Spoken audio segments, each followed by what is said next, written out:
Bonjour à tous. Donc, du coup, je laisse la parole à Pierre Leroux pour votre premier cours de chimie organique.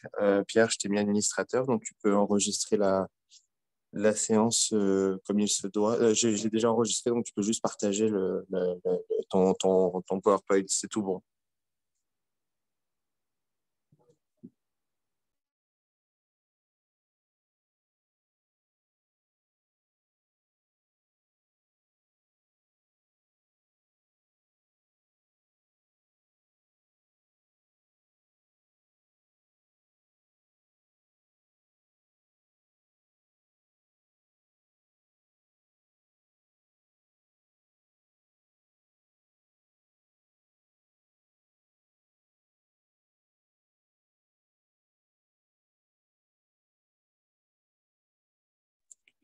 Pierre, ton micro est juste coupé, ta vidéo aussi, je crois. Donc, tu peux le décocher.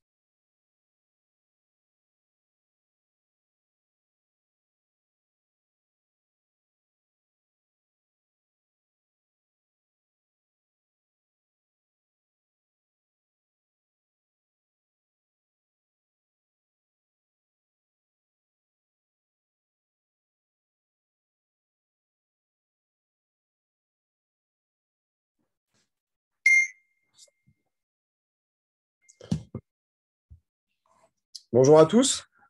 Top, c'est bon. Bon courage.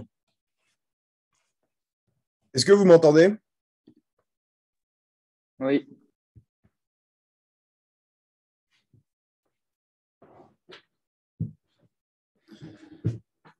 Vous m'entendez ou pas?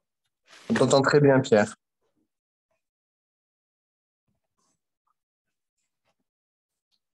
Bonjour.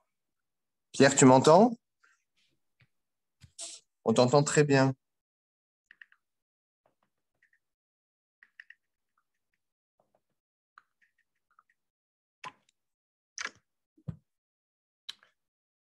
Allez, nickel, on va pouvoir commencer.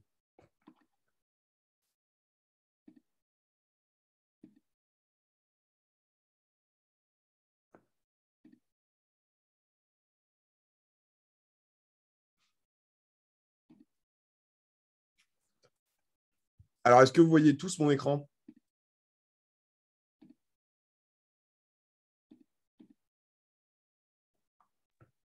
oui,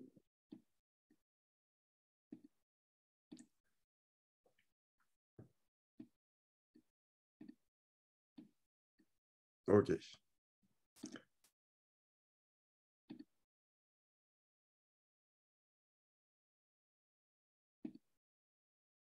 Ah, quelques petits bugs.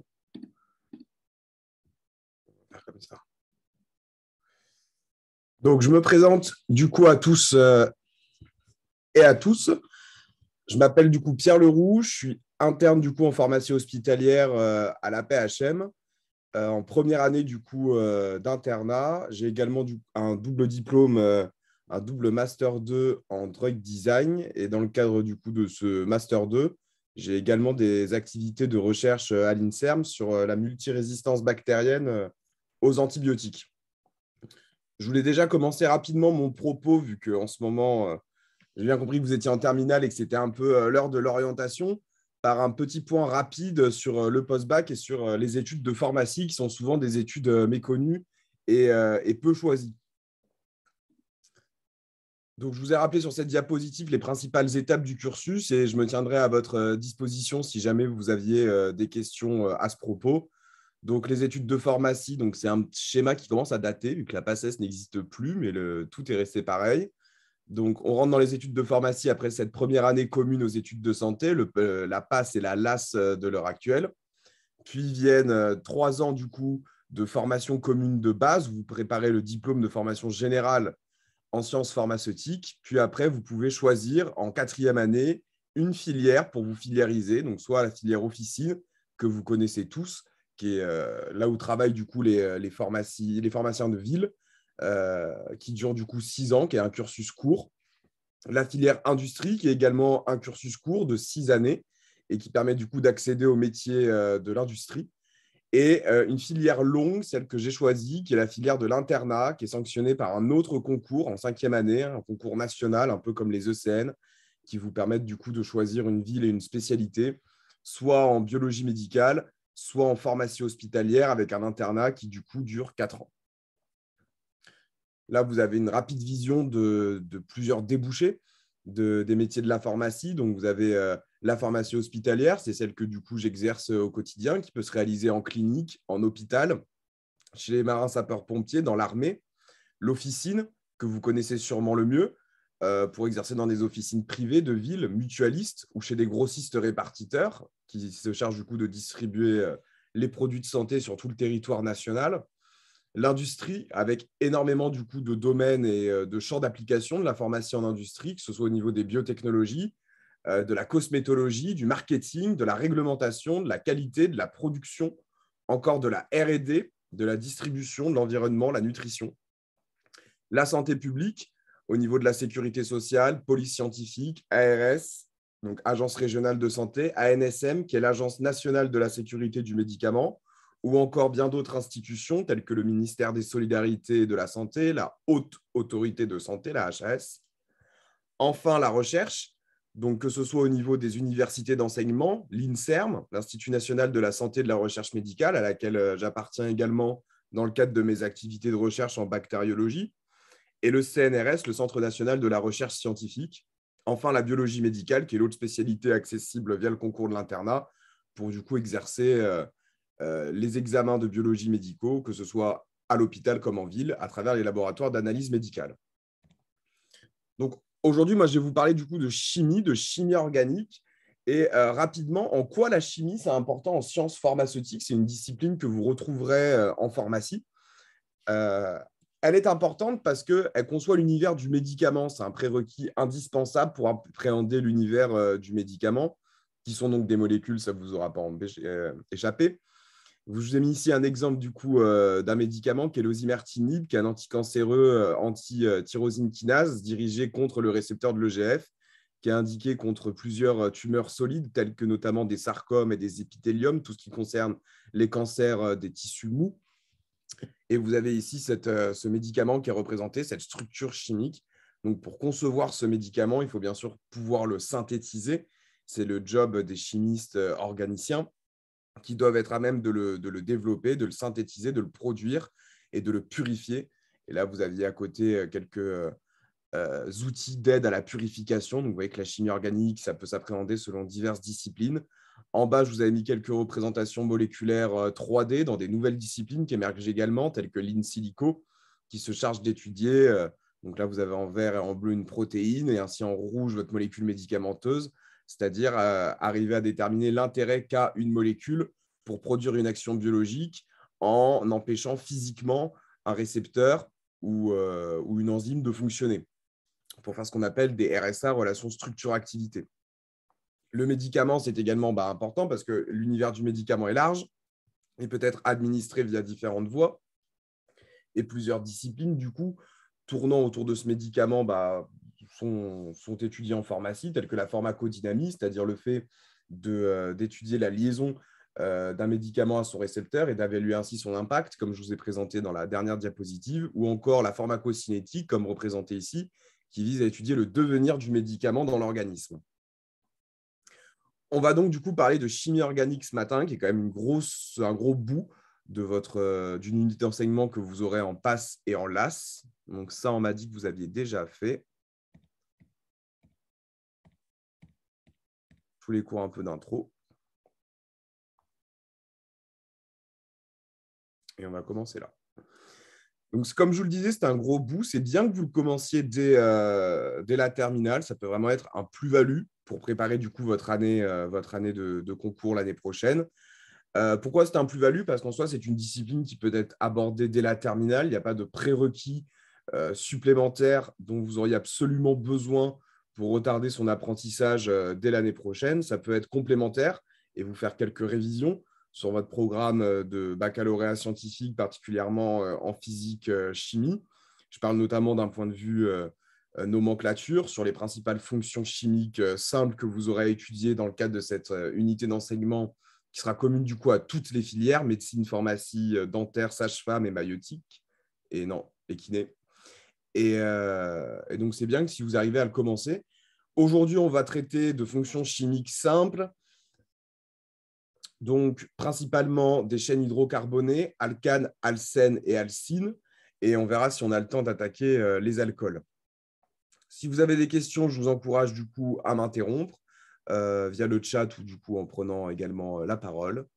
Et on y répondra et on verra ensemble. Pareil, si je vais un peu vite, parce que là, en distanciel, c'est vrai que la chimie organique, j'aime bien en général un peu l'expliquer au tableau et tout. Et en distanciel, on a tendance à ne pas se rendre compte des fois et aller un peu trop vite.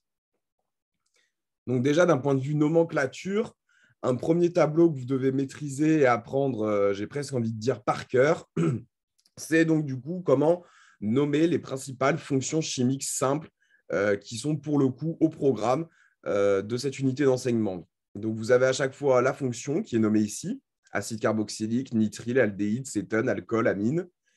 Quand cette fonction est principale, c'est-à-dire quand c'est la principale fonction du coup de votre structure chimique, elle sera nommée via un suffixe dans le nom, dans cette dénomination commune internationale.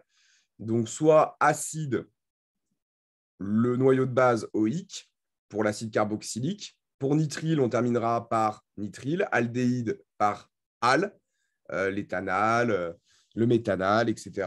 Cétone par on, alcool par ol, amine par amine. Les dérivés halogénés nitro seront uniquement nommés via un préfixe. Le préfixe servira lorsque la fonction chimique simple est également secondaire, c'est-à-dire qu'il y a une fonction chimique de plus grande importance qui passe avant elle. Donc, vous avez ainsi le préfixe cyano pour les nitriles, formyle pour l'aldéhyde, oxo pour l'acétone, hydroxy pour l'alcool, amino pour l'amine. Pour les dérivés halogénés, on ne se pose pas la question de savoir si la fonction chimique est principale ou non. Ce sera toujours chloro, bromo, iodo, fluoro qui devancera le nom de base de la molécule. Et pareil pour nitro. Donc, comment savoir si telle ou telle fonction chimique l'emporte sur une autre? Ce tableau donne également la hiérarchisation de ces fonctions chimiques, c'est-à-dire que dans une molécule, lorsque vous avez un acide carboxylique et un alcool, par exemple, l'acide carboxylique passera toujours devant la fonction alcool. Pareil, si vous avez une aldéhyde et une amine, l'aldéhyde passera toujours devant l'amine. C'est-à-dire qu'on préférera, du coup, si je reprends mon exemple d'acide carboxylique et d'alcool, le nom complet de la molécule sera par exemple l'acide éthanoïque. Et si en plus, sur cet acide éthanoïque, il y a une fonction hydroxyle, alcool, qui est greffée au niveau du coup du premier carbone de l'acide éthanoïque, on rajoutera le nom principal préfixe avec un indicateur de position. Ce sera l'acide 1-hydroxyéthanoïque ou l'acide hydroxyéthanoïque. OK ? Donc maintenant, le plan du cours pour ce premier chapitre, on va étudier d'abord les alcanes ou les hydrocarbures saturés. Ce qui sera intéressant au niveau des alcanes de regarder, c'est principalement ce qu'on appelle le mécanisme radicalaire qui se découpe en 3 phases, comme on le verra. On étudiera également les alcènes qui sont susceptibles de faire de nombreuses réactions, telles que des réactions d'addition électrophile, des réactions d'hydrohalogénation, des réactions d'hydratation. On verra les réactions avec l'acide hypochloreux, les réactions d'oxydation. Pour les alcynes, on parlera des réactions d'hydrogénation, des réactions d'halogénation, des réactions d'hydrohalogénation en conditions ioniques, les réactions d'hydratation et les réactions d'oxydation, ainsi que celles propres aux alcynes vraies. J'avais une dernière slide pour la nomenclature. Ça, j'aurais dû le mettre là, excusez-moi. Donc, pour la nomenclature, pour finir, il faudra, comme je vous l'ai dit, toujours déterminer la chaîne carbonée linéaire la plus longue, comportant la fonction principale et ou le maximum d'insaturation. On y reviendra, double ou triple liaison. Je pense que la notion d'insaturation en chimie est claire. C'est donc du coup une chaîne insaturée sera une chaîne qui a encore une réserve électronique, une réserve d'électrons, et se traduit ainsi par la présence du coup de ces structures double ou triple liaison. On placera les suffixes. Insaturation, c'est la fonction principale, comme je vous l'ai expliqué. Puis les préfixes pour les substituants aux fonctions non principales qu'on rangera par ordre alphabétique et on les séparera par des tirets. On numérotera la chaîne carbonée principale avec l'indice le plus faible pour la fonction principale et, si possibilité, la somme des indices des substituants la plus faible qui nous permettra du coup de bien vérifier le fait qu'on a choisi la chaîne carbonée principale la plus adéquate. Il faut que les substituants soient positionnés un maximum sur cette chaîne carbonée principale et peu sur les ramifications de cette molécule. Placer devant les substituants à saturation de fonction principale et entretirer les indices correspondant à la numérotation de la chaîne carbonée. On va parler en exemple, je pense que ça ira mieux. Quand vous ferez réaliser de la nomenclature, et c'est pareil pour le bac, parce qu'il me semble que c'est quand même au programme, ces notions-là, le nom de votre molécule doit être décomposé de la manière suivante, avec toujours un préfixe, substituant et fonction de nom principal, le nom de la chaîne carbonée principale. Je vous ai mis par exemple la racine de l'alcane correspondant. Si on est sur un carbone, ce sera meth, par exemple le CH4 et le méthane. Pardon. Si c'est C2H6, l'éthane, C3H8, le propane, C4H10, le butane, C5H12, le pentane, hexane, heptane, octane, nonane, décane. On pourra rajouter à la suite un suffixe d'aceinturation, N ou yin, et le suffixe de la fonction principale. Sachant que pour les fonctions carbonées alkyles, on privilégiera des substituants tels que méthyle, éthyle, propyle. Et utilisé comme préfixe, on enlèvera le E final. Si plusieurs substituants de la même nature, on utilisera du coup des préfixes tels que di, tri et tétra. Et ces préfixes ne comptent pas pour l'ordre alphabétique. C'est-à-dire si vous avez 3 alcools et une amine comme substituant du coup non principal, et du coup, on privilégiera du coup par ordre alphabétique l'amine en première position. Et même si vous avez 3 alcools, le tri interviendra après la première amine dans votre nomenclature. Est-ce que pour la nomenclature, c'est clair? Oui. Je vous laisse me dire dans le chat si vous avez des oui ou non.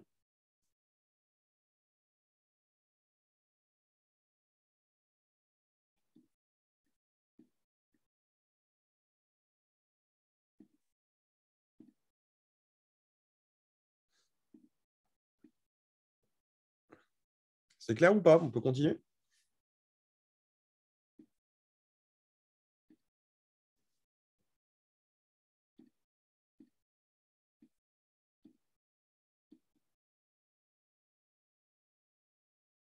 Ah, je ne vois pas le chat.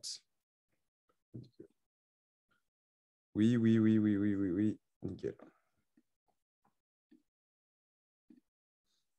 Donc maintenant, on peut commencer vraiment la chimie orga avec du coup les alcanes ou hydrocarbures saturés. Donc, qu'est-ce qu'un alcane?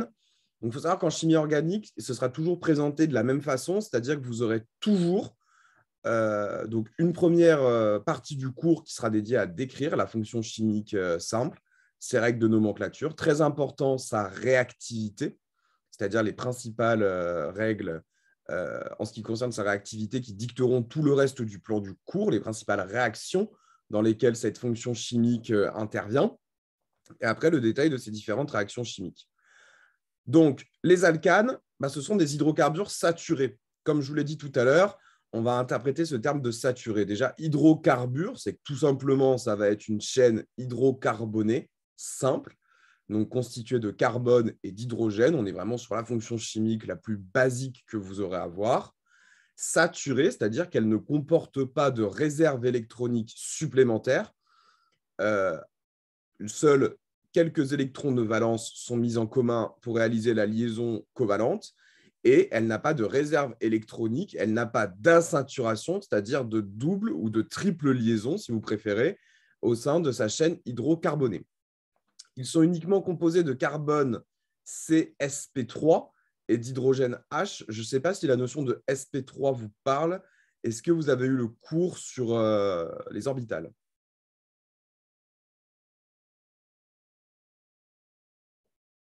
Le cours sur orbital atomique, orbital moléculaire, ça vous parle ou ça ne vous parle pas du tout? Je vous laisse me dire dans le chat si vous êtes toujours réveillé.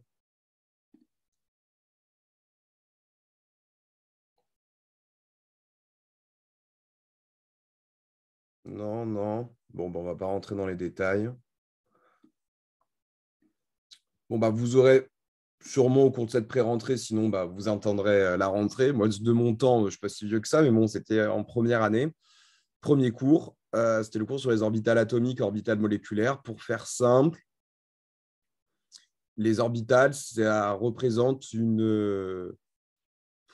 Comment vous expliquer ça simplement? Ça représente une zone de densité électronique, c'est-à-dire une zone de forte probabilité d'apparition d'un électron dans cette zone. Et ça décrit autour de chaque noyau des sortes de ballons, si vous voulez, des ballons qui représentent du coup ces zones probabilistiques de trouver un électron. Donc, ça fait partie des modèles plus évolués, bien sûr, pour arriver à définir la présence de l'électron autour du noyau. On n'est plus sur le modèle elliptique que vous avez peut-être toujours au lycée, mais même si je pense que vous arrivez à dépasser ce modèle et qu'on vous apprend d'autres choses, là, c'est un modèle quantique qui se base donc sur le fait que pour déterminer ces sortes de petits ballons autour de votre noyau, qui peuvent être présents du coup à plusieurs endroits, on utilise des principes quantiques visant à dire qu'une particule peut être présente à plusieurs endroits à la fois et ainsi déterminer une zone globale où on considère qu'il y a une probabilité d'apparition de l'électron. Donc, chaque atome a des orbitales atomiques de structure particulière. Par exemple, le carbone, une orbitale sp3 qui décrit ainsi une géométrie particulière en fonction de la présence de cette zone probabilistique de densité électronique. Et deux atomes qui créeront une liaison fusionneront leurs orbitales atomiques pour faire des orbitales moléculaires. Et ainsi, ce sera toute une nouvelle configuration qui sera réalisée avec des liaisons, on en parlera ça de manière plus importante dès les alcynes, les liaisons sigma, les liaisons pi, ça je vous expliquerai ça plus tard, qui découlent du coup de ces règles d'orbital. C'est vrai que c'est un peu original de vous parler toujours d'orbital en amont de la chimie organique, parce que c'est vrai que c'est deux disciplines de la chimie qui en général communiquent très peu entre elles, pour la simple et bonne raison que les chimistes organiciens n'aiment pas vraiment cette notion d'orbital et l'utilisent au final pas trop dans les travaux de recherche et préfèrent souvent passer par de multiples détours pour arriver à expliquer des choses qui sont explicables avec les orbitales. Pourquoi ? Parce que c'est tout simplement très complexe et assez chaud. Donc, en général, il y a des raccourcis qui sont empruntés, mais il y a très peu de voies communicantes entre ces deux disciplines de la chimie, quoi.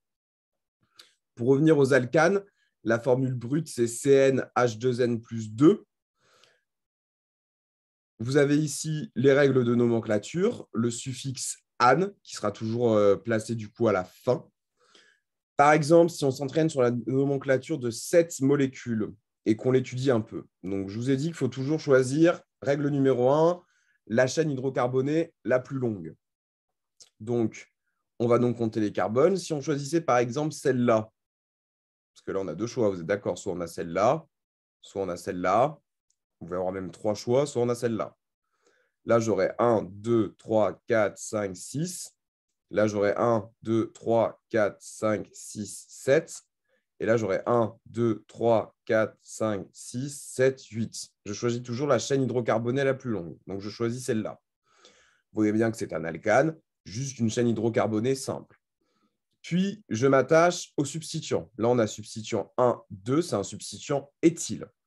Et sur sa position, donc sa position, on prendra toujours l'indice au substituant le plus faible. Donc là, 1, 2, 3, 4, 5. Ici, 1, 2, 3, 4. Le plus faible, c'est quand on commence du coup la numérotation de ce carbone. C'est donc le 4-éthyloctane. Je rappelle éthyle parce que c'est un substituant à deux carbones. Au niveau de la réactivité, tout simplement, ça ne réagit pas trop, les alcanes. La différence d'électronégativité, ça, l'électronégativité, c'est une notion que vous avez vue ou pas? Je vous laisse me dire.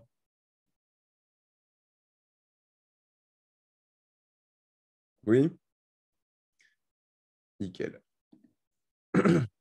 Donc oui, la différence d'électronégativité entre l'atome de carbone et d'hydrogène est faible, ce qui fait qu'on considère que les liaisons carbone-carbone et carbone-hydrogène sont peu polarisées. J'aurais même pu modifier le diapo en disant qu'on les considère pas polarisées.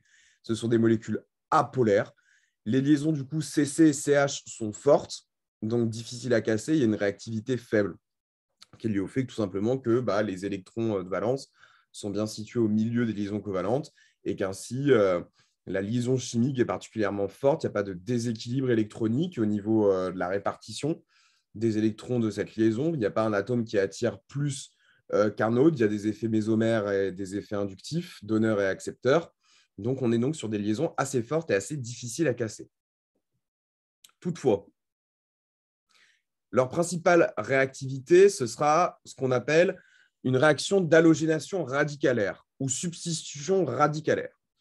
Il faut bien que vous reteniez en chimie, en tout cas en ce qui vous concernera en première année, vous avez deux principaux types de réactivité. D'ailleurs, ça fait souvent l'objet de questions en QCM un peu partout.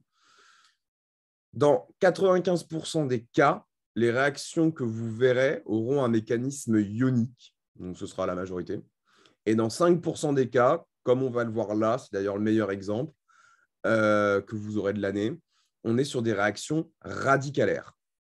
Donc les alcanes, ça peut subir des réactions d'halogénation radicalaire. Qu'est-ce que ça veut dire? Ça veut dire qu'au cours du mécanisme réactionnel, lorsque notre alcane réagira avec un mécanisme radicalaire, il ne fera pas intervenir des ions qui viendront du coup attaquer une partie d'une structure convexe, mais il y aura des radicaux libres, et ce sont ces radicaux libres qui seront à l'origine du mécanisme réactionnel. Par exemple, ici, vous avez un méthane, CH4, avec du dichlore, le Cl2, qui vont réagir avec de la lumière, représentée par HNu. C'est une réaction d'halogénation. Je vais halogéner mon alcane. J'obtiens CH3Cl, un chloroalcane, et plus de l'HCl, qui est l'acide chlorhydrique. Mais ce mécanisme-là ne passe pas par la formation d'ion chlorure, qui attaquerait le carbone de l'alcane via la formation d'un carbocation, vu que le chlore forme un anion.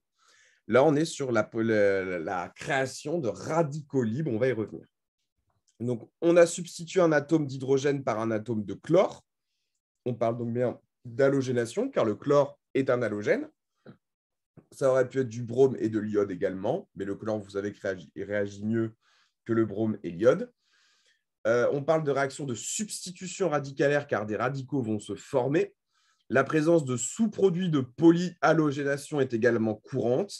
Donc, chlorométhane, dichlorométhane, trichlorométhane ou chloroforme, tétrachlorométhane. Ça, on y reviendra sur pourquoi on peut avoir des sous-produits de polyhalogénation et que cette réaction est au final très peu spécifique. À retenir également, ça fait l'objet de QCM, quelques propriétés sur les halogènes. Donc, vous avez le difluor qui est explosif, donc on utilise très peu en chimie, d'un point de vue expérimental au cours des réactions de synthèse. En plus, le fluor, c'est un atome qui est très nucléophile, très volumineux et au final très stable, mais il explose. Donc, ce n'est vraiment pas le choix qu'on choisit en général. Le Cl2 donc, diffuse à la lumière, HNu, c'est ça que vous le verrez souvent impliqué lorsque il est dans des réactions. Le dibrome a besoin de lumière vive pour favoriser la réaction. Et avec l'iode, I2, il faudra de la lumière vive comme le brome et en plus chauffer car la réaction est lente. C'est pourquoi on utilise souvent le dichlore ou le dibrome, parce qu'au final, c'est les halogènes qu'on manie le mieux pour réaliser des réactions d'halogénation. Donc, les alcanes ou hydrocarbures saturés, on va maintenant s'intéresser au mécanisme radicalaire. Ce mécanisme radicalaire, il faut que vous reteniez qu'il se déroule en 3 phases. Vous allez d'abord avoir la phase d'initiation. Cette phase d'initiation se caractérise par une rupture homolytique de mon dichlore. Donc, vous avez ici le dichlore qui est représenté, donc tout simplement 2 atomes de chlore reliés par une liaison covalente. Et cette liaison chimique va se rompre de manière homolytique. Chaque électron de valence va retourner dans son atome initial et la répartition de la charge électronique va également se faire sous la lumière et va créer 2 radicaux chlore qu'on représente en chimie par une étoile en indice et qui témoigne du fait qu'on n'est pas face à un ion, ce n'est pas des ions chlorure, c'est un radical chlorure qui du coup est le radical libre qui est impliqué du coup dans la réaction radicalaire. Donc l'énergie apportée par la lumière ou un chauffage à 600 degrés Celsius permet une rupture homolytique de la liaison Cl-Cl pour former le radical Cl étoile. Pourquoi homolytique? Homolytique parce que vous avez un déplacement du coup d'un seul électron de par et d'autres dans chaque atome de chlore. Les ruptures hétérolytiques seraient le fait que plusieurs électrons se rabattent sur un seul et même atome et que l'autre n'en soit pas du coup pourvu. Puis, il y aura une phase de propagation où l'électron célibataire de notre radical chlore va se propager. C'est-à-dire, donc, il est représenté ici, notre radical chlore. Il va venir attaquer l'hydrogène de notre méthane. Il va casser cette liaison chimique-là en l'attaquant, ce qui fait qu'il y aura un électron qui va servir à créer une liaison HCl d'acide chlorhydrique et un électron ici qui va du coup se rabattre, on est toujours sur une rupture homolytique, qui va venir se rabattre sur notre radical méthane et ainsi former un radical libre qui va lui-même être en capacité de poursuivre le mécanisme radicalaire vu que l'électron célibataire va se propager. Par exemple, notre radical libre CH3, cette fois-ci, sera à même d'attaquer lui-même du dichlore. Il va attaquer un des deux chlores avec un mécanisme d'attaque particulier, mais on ne s'attardera pas dessus. Et du coup, il y aura une rupture homolytique de notre dichlore où une première partie de la charge électronique se verra renvoyée aux atomes de chlore, au premier atome de chlore, tandis que l'autre va pouvoir former un radical chlorure. Phase d'initiation, phase de propagation et phase d'arrêt ou de terminaison. Ça sera lorsque deux radicaux vont se rencontrer et vont s'annihiler tous les deux pour former une liaison covalente. Par exemple, ici, un radical chlore et un radical CH3 qui vont former ClCH3. Deux radicaux CH3 qui formeront du coup CH3CH3, donc de l'éthane. Et du coup, deux radicaux chlore qui formeront du coup du dichlore.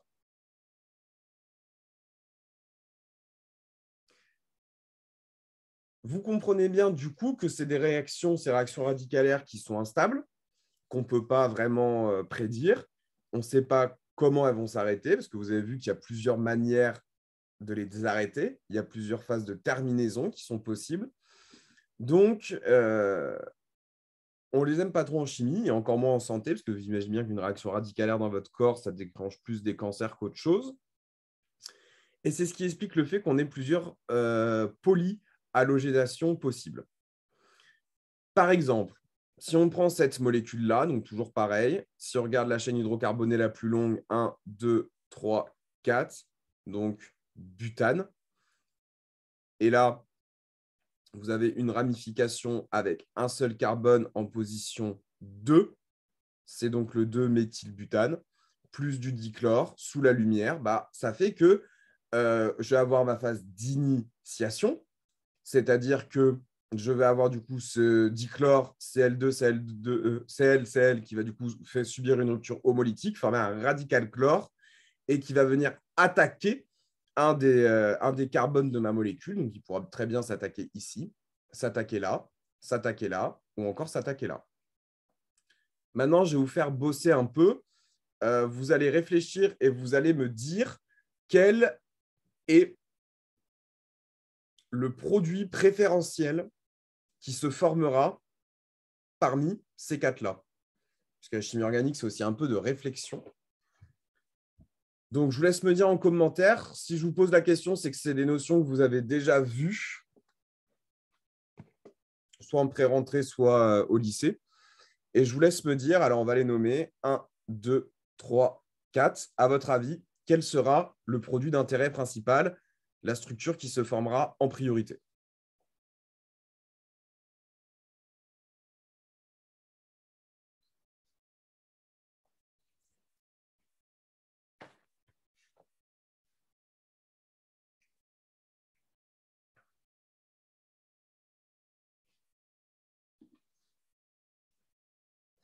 Je vous laisse me dire.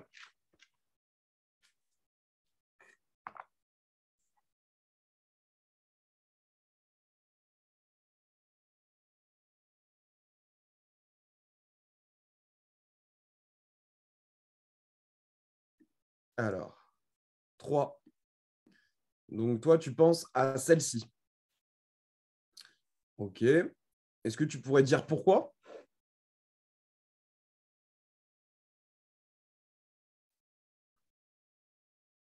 Est-ce que c'est du pif ou pas?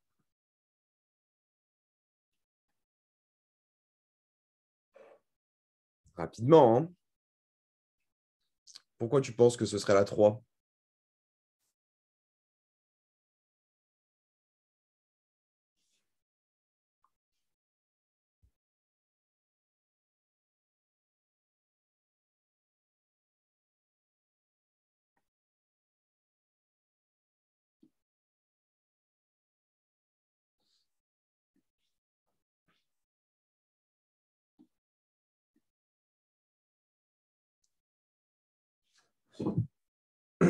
Je crois que c'est à cause de l'effet inductif. Allez, je vais arrêter de t'embêter, tu es déjà le seul à participer. En vrai, c'est très bien, c'est ça. Bravo à toi. Tu as bien compris, tu as le bon raisonnement. C'est effectivement à cause de l'effet inductif. On va donc voir pourquoi.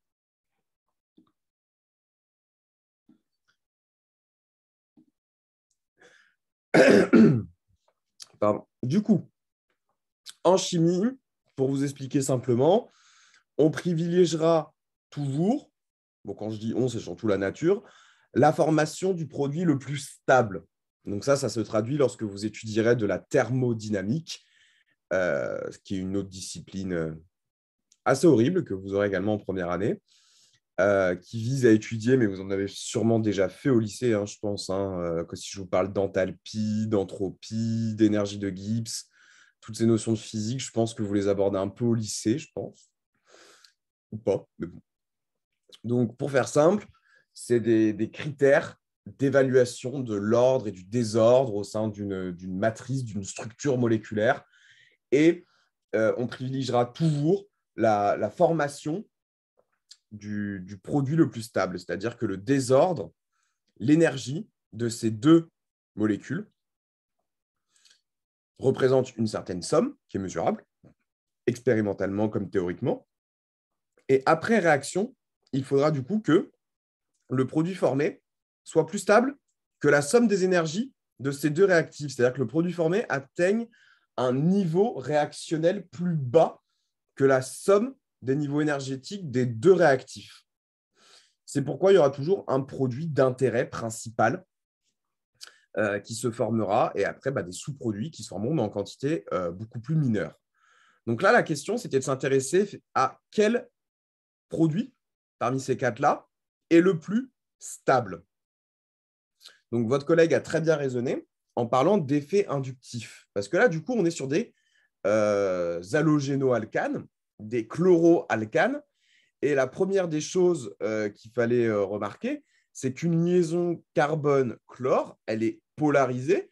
L'électronégativité de l'atome de chlore est très supérieure à l'électronégativité de l'atome de carbone. Il y a un effet inductif attracteur de notre atome de chlore vis-à-vis de l'atome de carbone qui va attirer vers lui les électrons de valence, de la double liaison, la charge électronique, et va ainsi fragiliser cette liaison carbone-chlore. En réponse, l'alcane va chercher à stabiliser ce déséquilibre électronique en renforçant l'atome de carbone qui, du coup, se trouve déficitaire en électrons, donc fragile et susceptible de subir des réactions nucléophiles. Si le chlore vient se greffer sur ce carbone-là, vous voyez comme quoi il pourrait recevoir qu'un seul effet inductif de ce carbone-là. Par répercussion, vous l'avez sûrement vu lorsque vous avez traité des effets inductifs et mésomères, ça peut se répercuter sur les trois liaisons environnantes dans une quantité énergétique variable. On pourrait également avoir un soutien de ce carbone-là. Mais grosso modo, il n'y aurait qu'un effet inductif donneur qui viendrait rééquilibrer notre carbone subissant un effet inductif attracteur du chlore. Ici, on en aurait deux. Bon, c'est mieux. Ici, on en aurait un. Bof. Et ici, on en aurait trois. C'est-à-dire que ce carbone qui a la liaison du coup chlorée en cette position, il y a un déséquilibre électronique, électronégativité. Vous imaginez une flèche ici, un effet inductif attracteur du chlore, et il va venir être stabilisé par 1, 2, 3, les trois atomes de carbone avoisinants, ces trois potes, qui viennent du coup le stabiliser et lui donner un peu les électrons qui lui manquent. Donc, c'est la formation effectivement qui sera retenue. Le produit principal sera celui-là. et il y aura des sous-produits de polyhalogénation qui seront celui-là. Donc, on retient que dans ce cadre-là, le dichlore viendra en priorité réaliser un mécanisme radicalaire sur ce carbone-là. Est-ce que c'est clair? Ceux qui n'avaient pas participé, c'est-à-dire tout le monde sauf Loïc, non? Ouais.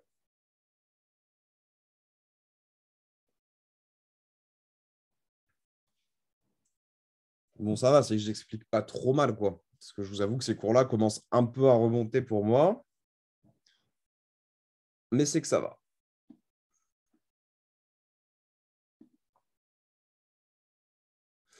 Parce que du coup, ça me fout un coup de vieux, parce que ça veut dire que quand j'ai vu ces cours-là pour la première fois, c'était il y a 6 ans. Donc, si vous êtes en terminale, c'est-à-dire que vous étiez en 5e quand j'ai vu ça pour la première fois. Oh là là. Genre, le dimanche, bad mood. Là, c'est ce que je vous disais. Donc, les radicaux intermédiaires. On appellera radical primaire, du coup, les radicales où l'atome de chlore viendra halogéner un atome de carbone qui sera stabilisé, substitué que par un atome de carbone lui-même. Là, vous avez donc un radical primaire, là, un radical primaire. Là, vous avez un radical secondaire substitué par 2 carbones. Et ici, votre radical tertiaire qui sera privilégié, substitué par 3 carbones. Les radicaux, ce sont des espèces qui sont furtives. Ils ont une durée de vie très courte. Je crois que c'est de l'ordre de la micro, voire de la nanoseconde. Déficitaires en électrons. C'est pour ça qu'ils vont essayer de venir en choper sur tous les atomes, même si vous élargissez ça, et comme vous le verrez en biologie cellulaire, sur toutes les structures cellulaires environnantes, dont notamment l'ADN, qui est quand même très chargé en charge électronique. La stabilité des radicaux qui réaliseront, on privilégiera toujours la formation de produits tertiaires, puis secondaires, puis primaires. Et les réactions seront favorisées pour les radicaux les plus stables, qui ont une durée de vie plus longue, de l'ordre de la milliseconde parfois. Pourquoi? Parce que tout simplement, quand on a des radicaux qui ont des durées de vie de l'ordre de la micro, voire de la nanoseconde, ils n'ont tout simplement pas le temps de réagir. Ce sera les radicaux les plus stables, ceux qui durent le plus longtemps dans le temps, qui seront à même du coup de réagir. Est-ce que c'est clair pour les alcanes ou est-ce que vous avez des questions avant qu'on passe aux alcènes?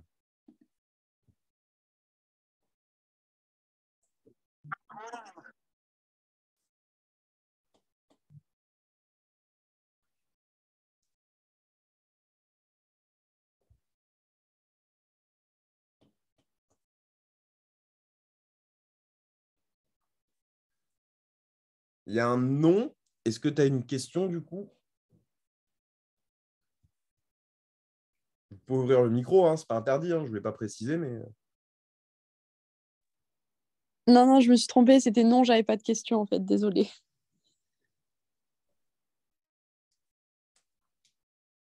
C'est quoi ta question?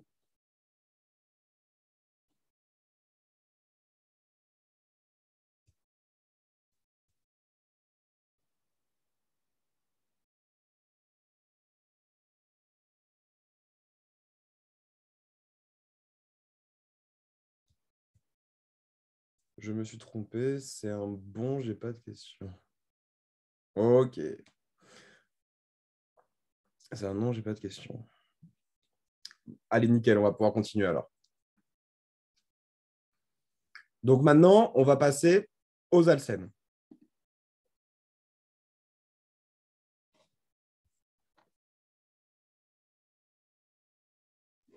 Donc, les alcènes, ça ressemble à ça. Vous avez du coup la structure chimique qui est représentée ici. Qu'est-ce que ce sont? Ce sont des hydrocarbures. Donc, on va toujours parler de chaîne hydrocarbonée. Sauf que cette fois-ci, cette chaîne hydrocarbonée sera insaturée. C'est-à-dire qu'il y aura une réserve électronique au niveau de cette chaîne hydrocarbonée qui se traduira par la présence du coup d'une double liaison. Symbole du coup d'une liaison qui est très riche en électrons. Donc, il y aura présence d'au moins une double liaison dans la structure chimique. C'est ce qu'on appellera une liaison sigma pi, donc au moins 2 carbones sp2, pour un peu traduire, donc 2 carbones sp2, ça traduira le fait que la géométrie de mon atome de carbone sera plane. Vous voyez bien qu'une double liaison, c'est une structure qui est plane dans l'espace. Vous connaissez tous cette géométrie de Kram, parce qu'en plus, je sais que vous avez fait la stéréochimie. Donc, il y aura une partie plane et une autre partie qui sera en avant et en arrière du plan. SP3 tout à l'heure, ça traduisait, si vous voulez, une structure tétragonale, c'est-à-dire une pyramide dans l'espace.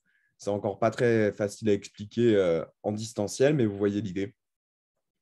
Donc là, 2 carbone sp2, c'est simplement lié au fait que cette insaturation, cette double liaison, provoquera un alignement de cet alcène dans le plan. Donc pourquoi une liaison sigma et pi? Je ne vais pas rentrer dans les détails, vous le verrez mieux lorsque vous ferez du coup le cours sur les orbitales, mais retenez qu'on considérera une liaison simple comme étant une liaison sigma, et lorsqu'il y a une double liaison, eh ben, on la caractérisera comme étant une liaison pi. Donc, quand on était dans les alcanes, ils avaient tous des liaisons sigma. Quand on est avec les alcènes, il y a une liaison sigma, la liaison covalente de base, plus une liaison pi. Et cette liaison sigma-pi traduit le fait qu'il y a une double liaison. C'est très simplifié, très schématisé.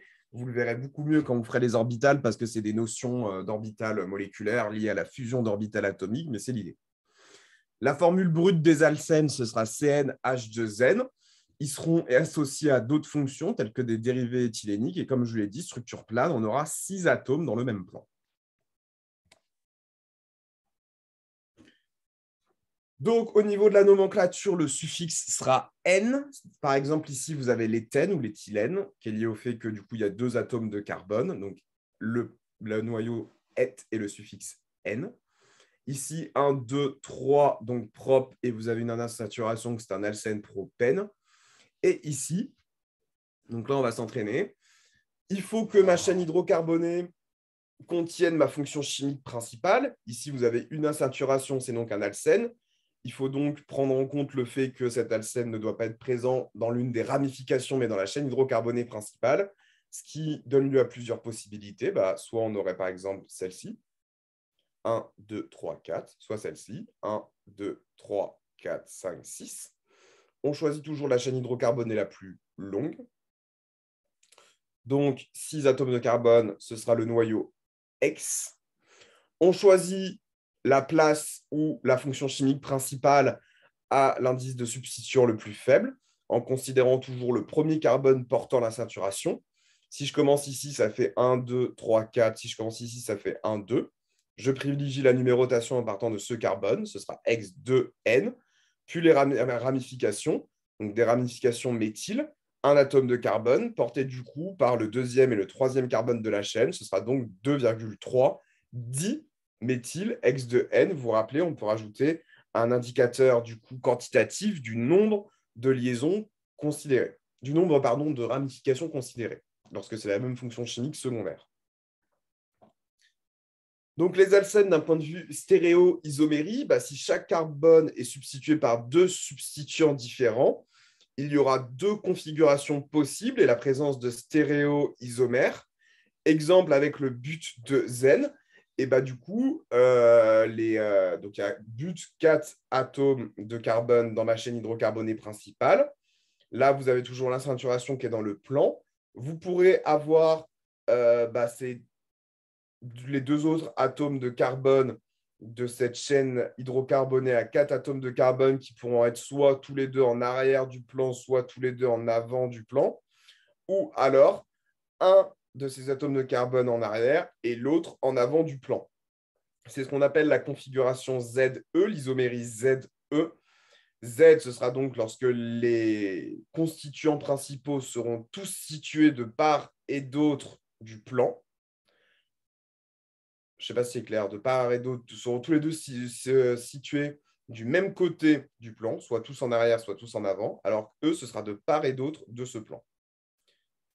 C'est une double liaison rigide. Il y a donc 2 configurations possibles de stéréoisomères. On parle de diastéréoisomères. Donc, on n'est pas du coup sur une chiralité simple par rapport au fait que du coup, vu qu'il y a 2 configurations possibles, et du coup, on est sur plusieurs diastéréoisomères possibles vu qu'il y a plusieurs carbones chiro. Donc, détermination de la configuration, c'est la variante des règles CYP appliquées aux alcènes. On va étudier séparément chaque carbone de la double liaison et on détermine pour chaque carbone le 1 et le 2 selon le CYP. Donc, le 1 et le 2, ça sera en référence au groupement qui se situe de part et d'autre de cette double liaison. Lorsqu'ils sont similaires, ils porteront le même chiffre. Si les deux substituants prioritaires 1, donc là, par exemple, c'était nos deux atomes de carbone, nos deux groupements MET de notre chaîne de butane sont du même côté de la double liaison isomérise Z. Si les deux substituants sont de part et d'autre du plan de la double liaison, ce sera E. Les buts de Z, Z et E sont différents, ils ont des propriétés physiques et optiques différentes. Donc, on pourra les distinguer par polarimétrie. La stabilité, ce sera en fonction de la substitution de la double liaison. En conséquence, lors de la formation d'un alcène, c'est celui qui est le plus substitué qui est favorisé. En effet, vous le voyez ici, plus notre alcène est substitué, plus il sera stable, tout simplement lié au fait qu'on aura une répartition électronique qui sera meilleure.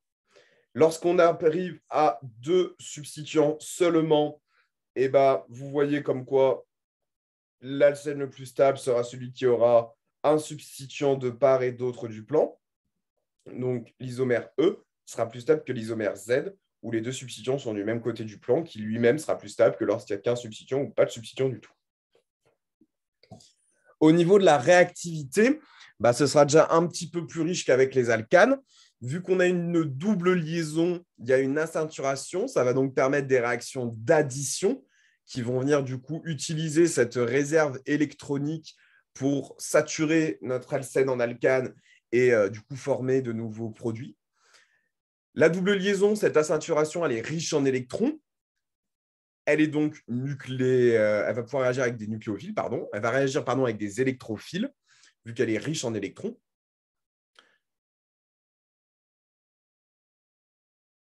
Je ne sais pas si c'est clair, ça, ces notions-là. C'est clair ou pas? Savoir si je rentre plus dans les détails ou pas.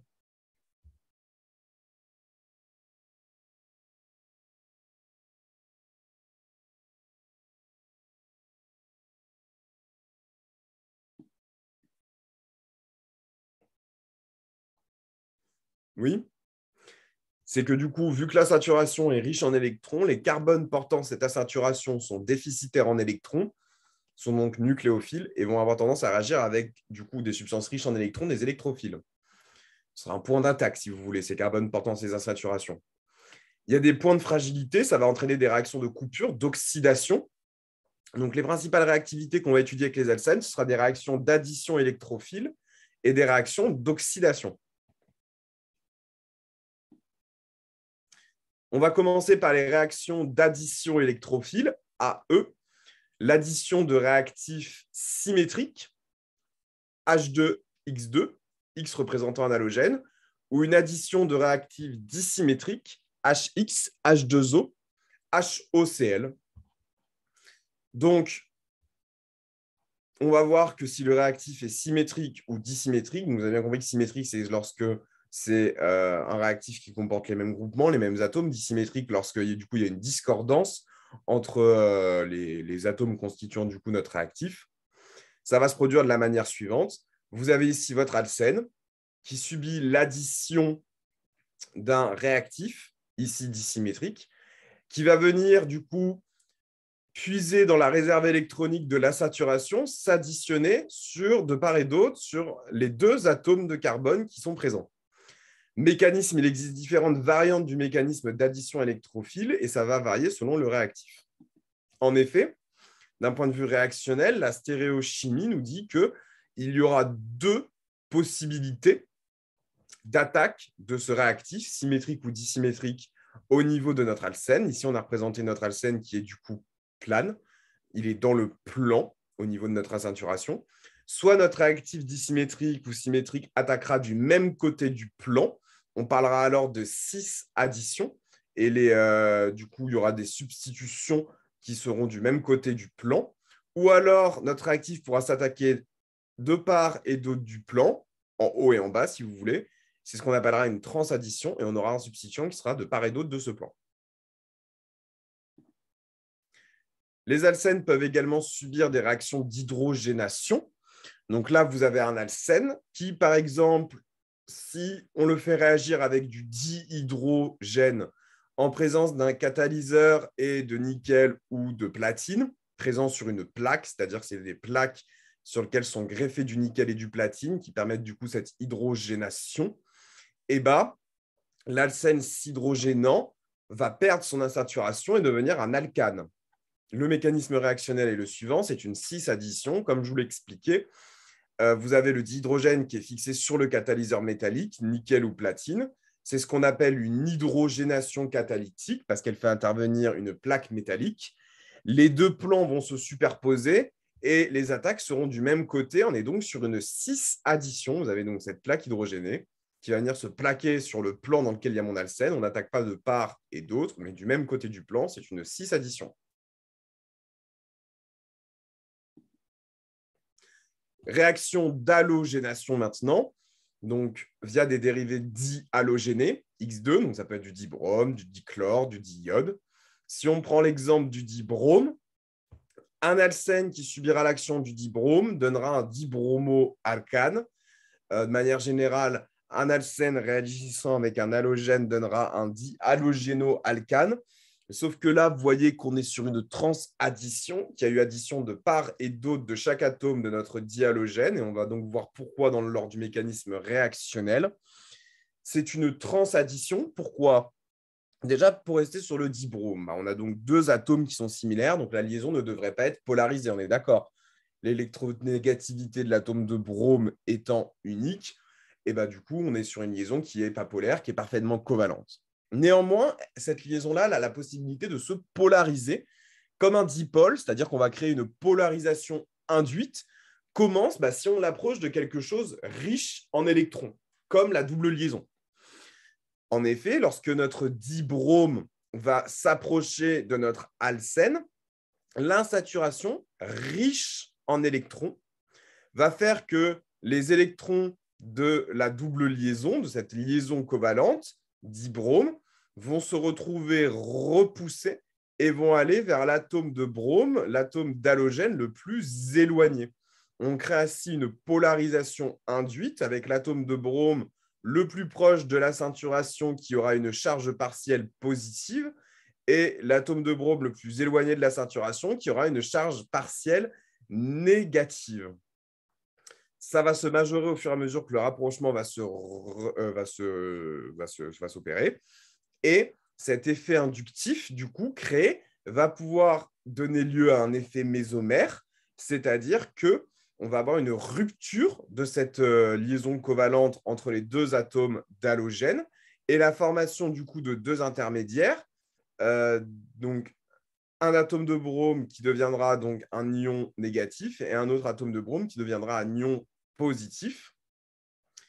Par exemple, celui-là qui a une charge delta+, il est donc pauvre en électrons, il va être attiré par l'insaturation riche en électrons, former un ion bromonium dans une structure un peu époxyde particulièrement instable, alors que l'autre atome de brome, du coup, qui aura été libéré lors de cette rupture hétérolytique cette fois-ci, vu qu'il va prendre, lui, tous les électrons pour se les ramener, et cet ion bromonium va pouvoir s'attaquer au carbone qui sera le plus faible en électrons. Ici, va falloir stabiliser, du coup, cet ion bromonium. Donc, il va y avoir un rabattement hétérolytique également d'un des deux carbones. Vous comprenez bien qu'on est sur un profil symétrique. Donc là, la flèche, elle est là, mais elle aurait pu également être là, de manière indépendante. Il aurait juste fallu changer l'attaque du coup de notre atome de brome. Hop, on va venir rabattre des électrons pour stabiliser cette charge positive déficitaire en électrons. Et du coup, ce carbone va se retrouver déficitaire en électrons parce que tous ces électrons seront partis stabiliser cet atome de brome. Et donc, notre ion bromure négatif va venir s'attaquer sur ce carbone déficitaire en électrons de l'autre côté du plan. C'est comme ça qu'on a une transaddition et qu'on obtient un dibromoalcane. Est-ce que c'est clair? Vous me dites.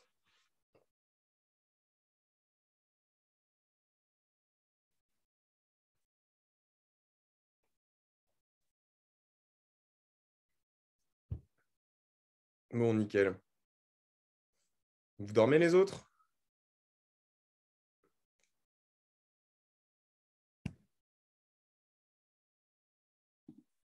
Maintenant, on va s'intéresser aux réactions d'hydrohalogénation. On est cette fois-ci plus sur des réactifs qui sont symétriques, mais sur des réactifs qui sont dissymétriques. HX, avec X qui est toujours un halogène. Ici, par exemple, l'hydrobromure, l'hydroacide chlorhydrique. On est en condition ionique. Donc là, on va s'intéresser à voir à comment se passe le mécanisme réactionnel de ces attaques. Dans les conditions ioniques, on n'observera qu'un seul produit. C'est-à-dire qu'il n'y aura pas la possibilité qu'il y ait deux produits différents. C'est-à-dire que quand on a ces réactifs dissymétriques qui s'attaqueront à ce type d'alcène, vous voyez, qui est substitué une fois par un atome de carbone, eh ben, on observera uniquement l'atome de brome qui va venir se fixer au niveau du carbone qui portait la saturation et qui lui-même porte le radical, et notre atome d'hydrogène qui va venir du coup se substituer, s'additionner sur l'atome de carbone portant la saturation qui lui-même portait tous les atomes d'hydrogène. Donc, on aura toujours ce mécanisme-là. Et on va essayer de s'intéresser à pourquoi on ne pourrait pas avoir, par exemple, notre atome de brome qui va s'additionner sur ce carbone-là et non pas sur celui-là. C'est lié à une règle de régiosélectivité que vous devez du coup connaître, qui est la règle de Markovnikov. Donc, dans le cas d'un alcène dissymétrique avec un réactif dissymétrique, parce que là, vous êtes d'accord qu'on est sur deux structures dissymétriques, bah, qu'est-ce qui se passe? Je vous ai dit comme quoi un alcène, c'était la présence d'une aceinturation dans une chaîne hydrocarbonée. Que cette aceinturation se caractérise donc par une zone de forte densité électronique qui est riche en électrons et qui va appauvrir les atomes de carbone l'apportant. Donc, ce carbone et ce carbone sont donc particulièrement pauvres en électrons parce qu'ils ont tout mis dans cette double liaison. Ce carbone-là, lui, il a l'avantage de porter un radical CH3. Vu qu'il est déficitaire en électrons, on va avoir une polarisation induite, c'est-à-dire même si les liaisons carbone-carbone, même électronégativité, qui de plus est une électronégativité très faible, et bien là, vu que là, il est déficitaire en électrons, même si l'électronégativité du carbone est faible, ce carbone-là sera quand même un peu plus riche en électrons que celui-là. Et il va pouvoir réaliser un effet inductif donneur et venir du coup renforcer, d'un point de vue électronique, cet atome de carbone. Bon, cet atome de carbone sera plus riche en électrons. Sauf que du coup, on est donc sur un déséquilibre total au niveau de notre liaison, de cette insaturation, ce qui fait que les électrons de cette double liaison vont avoir tendance à se rabattre sur l'atome de carbone le plus pauvre en électrons, parce qu'on induit une polarisation. Puis, on a notre réactif dissymétrique, un halogéno, un hydrohalogène. Donc, ici, par exemple, HBr. Bon, là, vous savez comme quoi l'électronégativité du brome est supérieure à l'électronégativité de l'hydrogène. On a donc une charge partielle négative portée par l'atome de brome et une charge partielle positive portée par l'atome d'hydrogène. Qu'est-ce qui va du coup se passer?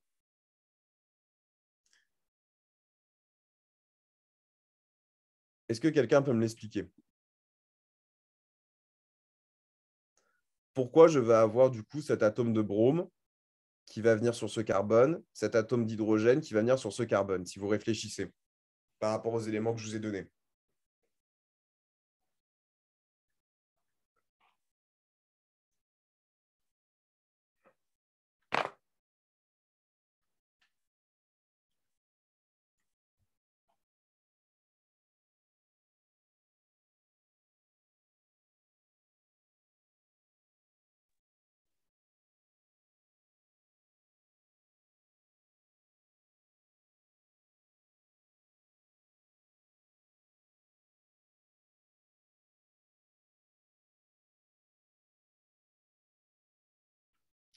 Le brome va se lier au carbone électrophile pauvre en électrons. Ouais, exactement, bravo.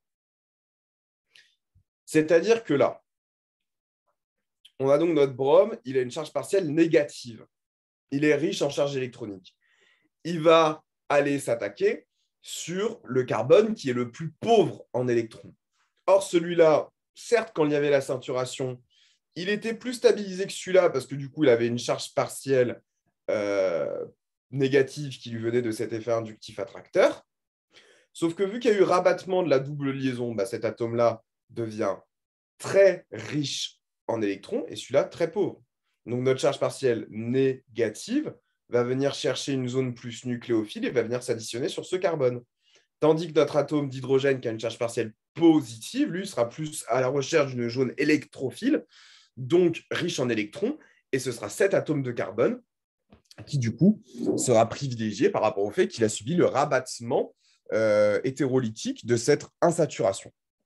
C'est ça la règle de Markovnikov que vous devez impérativement retenir. C'est une règle de régiosélectivité. Vous voyez qu'en raisonnant de façon logique, sans apprendre par cœur, mais uniquement avec les connaissances que vous avez, vous pouvez retrouver le produit qui sera créé à partir d'une réaction chimique en raisonnant tout simplement sur le mécanisme réactionnel et sur les zones qui seront favorisées ou non au cours de cette addition.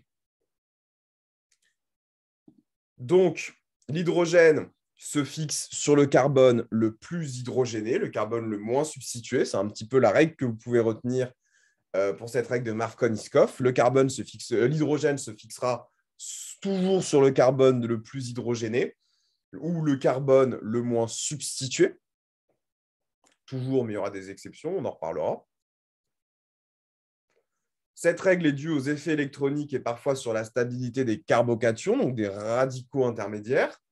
Cette règle peut être étendue à tous les autres réactifs dissymétriques. La partie électrophile du réactif se fixera sur le carbone le plus hydrogéné, le moins substitué.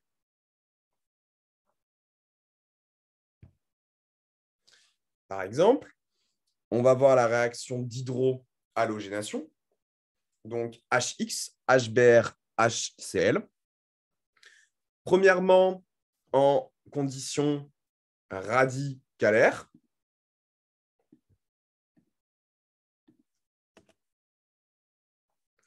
vous avez ici du coup un alcène qui va subir l'attaque du coup de l'HBr, notre du coup hydrohalogène. On a vu que sous l'action de HNu et de peroxyde, donc le peroxyde, c'est des structures qui ont cette formule chimique, ROOR', qui vont venir, c'est vrai que là en distanciel c'est un peu compliqué, mais qui vont venir se fracturer en deux pour donner des radicaux qui auront cette structure-là. Et bien, en conditions radicalaires, si vous m'aviez bien écouté tout à l'heure, vous auriez tendance à dire que c'est ce produit qui va se former, c'est-à-dire que l'hydrogène va venir du coup se substituer sur le carbone le plus hydrogéné, donc on aurait celui-là, et le brome va venir s'attaquer sur du coup le carbone le moins hydrogéné, donc celui-là, sauf que c'est l'inverse, sinon ce serait trop simple. C'est que c'est ce carbone-là qui se trouvera substitué par ce brome et ce carbone-là par l'hydrogène. Pourquoi? Parce qu'on est en condition radicalaire, on n'est pas en condition ionique. Et dans ce cas-là, il y a tout simplement une autre règle qui intervient, qui est l'effet Karash, une autre règle de régiosélectivité, effet Karash ou effet peroxyde, qui est l'inverse de la règle de Markovnikov, qui dira que l'hydrogène se fixera sur le carbone le moins hydrogéné, le carbone le plus substitué. Explication de ce mécanisme de la régiosélectivité, c'est parce qu'on est sur un mécanisme radicalaire. Elle est basée sur la stabilité des radicaux intermédiaires, comme on a vu tout à l'heure. On privilégiera la formation de ceci plutôt que de ceci, tout simplement par rapport aux effets inductifs qui peuvent être de part et d'autre pour venir stabiliser cette structure-là. Donc, vous retenez, règle de Markovnikov, ce sera uniquement en conditions ioniques. Quand on est dans des mécanismes radicalaires, on parlera plus d'effet Karash pour expliquer la régiosélectivité. Maintenant, réaction d'hydratation. Qu'est-ce qui se passe quand on vient hydrater un alcène avec de l'H2O? Donc, on est donc dans de l'eau, donc on est donc sur un milieu qui est protoné, on forme un alcool. C'est-à-dire que je vais donc avoir destruction de cette asaturation et formation du coup d'un alcool par adjonction d'un groupement hydroxyle. On est toujours sur un mécanisme ionique, pas sur un mécanisme radicalaire. On peut donc retrouver la régiosélectivité que bientôt vous arriverez à retrouver en QCM via la règle de Markovnikov. En effet, là, on a donc notre asaturation. Ce carbone et ce carbone sont appauvris en électrons parce que les électrons sont situés au niveau de cette asaturation, de cette double liaison.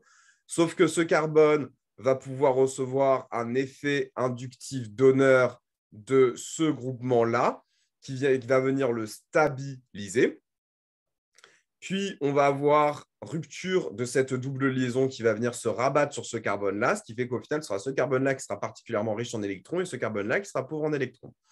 Ici, dans la molécule d'eau, vous savez que l'hydrogène porte une charge partielle positive et le radical hydroxyle une charge partielle négative. L'hydrogène va venir se substituer sur le carbone le plus hydrogéné, donc là, et le radical hydroxyle sur le carbone le moins hydrogéné, celui portant la ramification. Donc le OH se lie au carbone le plus substitué, l'hydrogène électrophile au carbone le plus hydrogéné. On passe d'un point de vue mécanisme par un carbocation intermédiaire, en effet. L'H acide donc du milieu contenant l'eau vient se lier en premier. Hop, il va venir attaquer cette double liaison et la rompre. Hop. Donc, je vais avoir ici un atome de carbone, un carbocation, ici qui va se former en radical du coup intermédiaire. Pourquoi? Parce que là, vous voyez qu'au niveau de la valence de l'atome de carbone, on n'a que 3 liaisons alors qu'il est censé en faire 4. L'eau, après, via du coup l'atome d'oxygène, va venir créer cette 4e liaison qui va venir stabiliser la valence de mon atome de carbone. Sauf que là, du coup, on a un atome d'oxygène qui a 3 valences alors qu'il devrait en avoir que 2. Il va donc relarguer un proton dans le milieu réactionnel. Et ainsi, c'est comme ça que le carbone qui porte la ramification va se retrouver hydroxylé, former un alcool. On peut maintenant voir la réaction avec l'acide hypochloreux. Une fois que vous avez compris, c'est toujours pareil. On a ici un alcène. Ici, on a du coup ClOH. Donc, vous savez comme quoi l'électronégativité de l'atome de chlore est supérieure à l'électronégativité de l'atome d'oxygène. Donc, ce qui va se passer, c'est la règle de Markovnikov de radiosélectivité, avec du coup le chlore qui sera le plus électronégatif. L'hydroxyle viendra s'attaquer sur le carbone qui sera le plus substitué, alors que le chlore va venir s'attaquer, lui, sur le carbone qui sera le plus hydrogéné pour former de la chlorhydrine. Le mécanisme, c'est une transaddition qui passe du coup par un ion chloronium, un peu similaire à ce qu'on a vu là. Dans le cadre des réactions d'oxydation, on pourra également parler du KMNO4 dilué, du permanganate de potassium, qui sera une oxydation douce. Ce permanganate de potassium va donner 2 fonctions alcool. Le produit sera un diol. Donc, lorsque l'alcène sera en contact de ce permanganate de potassium dilué à froid, en fait, ce permanganate de potassium va venir s'attaquer du même côté du plan sur mon alcène, hop, et va venir hydrogéner les 2 carbones en se plaquant du coup du même côté de la structure moléculaire pour donner un alpha-diol. On est donc sur une cis-addition, une dihydroxylation. La réaction sera identique avec du tétraoxyde d'osmium. Alpha-diol, parce que c'est le carbone porte un alcool et également le carbone alpha porte également un alcool. Péracide, c'est toujours une oxydation douce. Vous avez ici la structure du péracide, qui sont des molécules très instables. Ici, vous avez l'exemple du métachloroperbenzoïque. L'alcène, donc, via ce péracide, va venir former un époxyde, c'est-à-dire cette fonction chimique-là qui est particulièrement instable, en s'attaquant toujours du même côté du plan. Et un peu de manière similaire à ce qu'on a vu récemment, là, ce carbone qui est donc très déficitaire en électrons, va voir du coup cette double liaison se fracturer, c'est-à-dire les charges négatives qui vont revenir se rabattre au niveau de cet atome d'oxygène qui sera après protoné pour donner un groupement hydroxyle OH, tandis que du coup, l'autre oxygène présent au niveau de ce péracide RCOOH viendra former une liaison insaturée, donner ainsi un acide hydroxylique RCOOH. Comment ça se passe? Ben voilà, il y avait une petite diapo. Vous avez du coup l'eau avec ses électrons de valence qui vont venir attaquer ce carbone-là. Comme je vous l'ai dit, les électrons qui vont venir se rabattre ici. Et l'H2O qui va ainsi hydrater ma molécule pour donner mon alpha-diol. Le mécanisme des expoxydes, c'est qu'on va avoir formation cette fois-ci d'un alpha-diol trans, parce qu'on n'est pas comme avec le permanganate de potassium où la structure moléculaire du réactif va venir se coller sur le même plan de part et d'autre de l'alcène. On va être ici sur une attaque de part et d'autre, un alpha-diol trans cette fois-ci. Réaction d'oxydation avec des coupures oxydantes, oxydation forte. Donc, on voit ici qu'on a un alcène.